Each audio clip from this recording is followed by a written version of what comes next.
Baik, pertanyaan untuk calon presiden nomor urut 1 adalah tema penanganan disinformasi dan kerukunan warga, huruf A. Kita lihat bersama, masih disegel, kita akan buka bersama.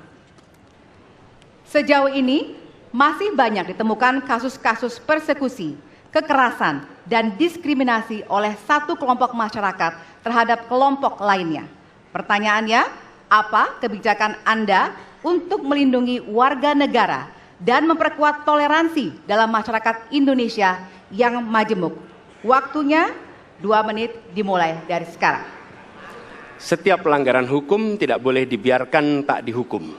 Karena apabila dibiarkan, dia akan menular dan dia akan dianggap sebagai sesuatu yang benar. Karena itu langkah yang pertama adalah setiap kali ada pelanggaran dikerjakan oleh siapapun, kapanpun, dimanapun, maka tegakkan aturan, tegakkan hukum. Nomor 1.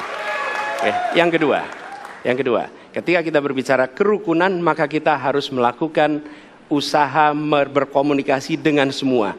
Negara tidak boleh memusuhi salah satu unsur yang ada di masyarakat. Nggak boleh. Negara adalah penyelenggara yang harus menjangkau semua. Kami mungkin tidak suka, mungkin tidak setuju dengan pikiran seseorang, tapi negara harus memberikan hak kepada dia untuk berbicara, termasuk untuk mengkritik. Sehingga ada ruang kebebasan kepada rakyat untuk menyampaikan pendapatnya. Jadi kita harus sadar, negara bukan mengatur pikiran, negara bukan mengatur perasaan, negara mengatur tindakan. Di situ kita atur. Dan bila melanggar, maka itu dilakukan tindakan penegakan hukum. Lalu ketika sampai kepada usaha untuk menjangkau semua, pasti komunikasi dilakukan. Tapi selalu saja ada peristiwa pelanggaran, ada peristiwa kekerasan, dan seringkali rakyat tak tahu kemana harus melaporkan.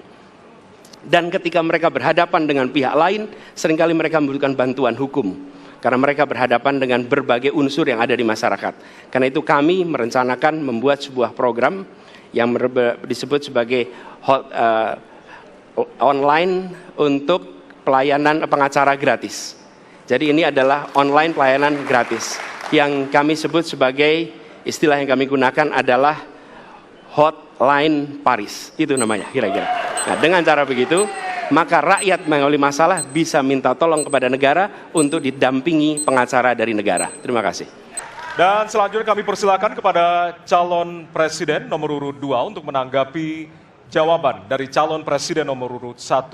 Waktu Bapak 1 menit dimulai dari sekarang. Saya kira yang sangat dirasakan oleh banyak kelompok, terutama kelompok minoritas, Pak.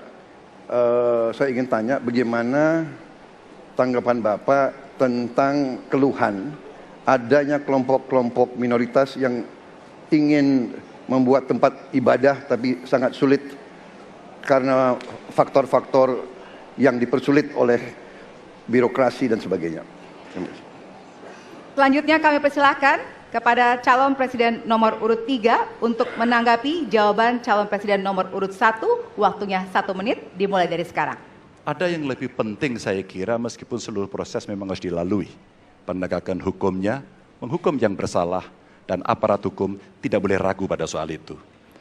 Tapi ketika kemudian kita kembalikan pada persoalan yang potensial muncul, itulah kenapa Pak Mahfud kemarin di Sabang berbicara dengan banyak tokoh agama.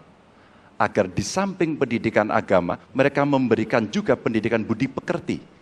Agar kemudian dia bisa mengerti sejak awal bagaimana berbeda dalam suku, agama, golongan, sehingga mereka akan bisa bareng-bareng memahami.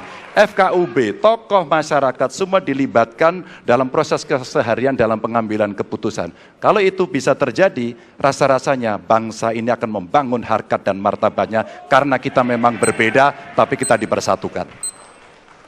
Dan selanjutnya, kami persilakan kepada calon presiden nomor urut 1 untuk merespon tanggapan dari kedua calon presiden lainnya, dan waktu Bapak 1 menit dimulai dari sekarang. Terima kasih. Pak Prabowo, perlu kami sampaikan bahwa ketika kami bertugas di Jakarta, maka ada begitu banyak izin-izin gereja yang mandek 30 tahun, 40 tahun, dan tuntas dibereskan.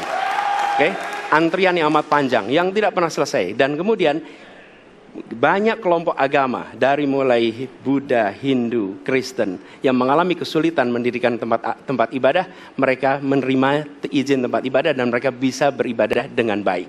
Dan kalau boleh saya laporkan, dalam sejarah Gubernur Jakarta yang paling banyak memberikan izin rumah ibadah adalah Gubernur Anies Baswedan. Termasuk ketika umat Islam mau mendirikan masjid dan tidak bisa mendapat izinnya, saya bicara. Ketika umat Kristen mau mendirikan gereja tidak bisa mendapatkan izin dari masyarakat, saya bicara. Dan semuanya akhirnya mendapatkan izin untuk bisa beribadah. Terima kasih.